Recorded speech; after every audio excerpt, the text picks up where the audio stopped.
বাংলাদেশের সমস্ত জেলা উপজেলা পর্যায়ে বিক্ষোভ প্রতিবাদ এবং প্রতিরোধ অনুষ্ঠিত হবে এবং এই আন্দোলনকে চূড়ান্ত ধাপে অবতীর্ণ করার জন্যই সংগঠন প্রস্তুত হচ্ছে, গণমানুষকে সম্পৃক্ত করা হচ্ছে এবং আমরা এই আন্দোলনকে যে চূড়ান্ত পরিণতির কথা আমরা বলছি বারবার, সেটা হচ্ছে যে একটা নিরপেক্ষ সরকার প্রতিষ্ঠা করা, দখলদার সরকারের বিদায়ের পথটা প্রশস্ত করা এবং বাংলাদেশে আবারও এক ধরনের গণতান্ত্রিক সরকারের আশার পথটি।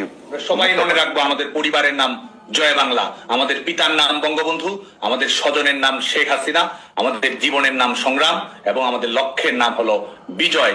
ইনশাআল্লাহ এই দখলদার ফ্যাসিস্ট ইউনূস সরকারের বিদায় ঘটিয়ে বাংলাদেশে গণতন্ত্র পুনরুদ্ধার করে মাননীয় প্রধানমন্ত্রী বঙ্গবন্ধু তনয়া দেশরত্ন শেখ হাসিনার ঐতিহাসিক স্বদেশ প্রত্যাবর্তন নিশ্চিত করাই হবে বাংলাদেশের ছাত্র সমাজের পবিত্রতম দায়িত্ব।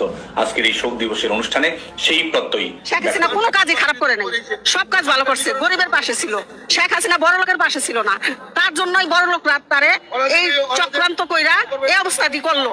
অনেক অনেক বড় লোকরা, অনেক অনেক বড় ধরনের মানুষরা চক্রান্ত করে এটা করলো। বাংলাদেশ উন্নত বাংলাদেশ বানায় ফেলাইছিল, ওখানে বাংলাদেশ দরিদ্র বাংলাদেশ হয়ে গেছে।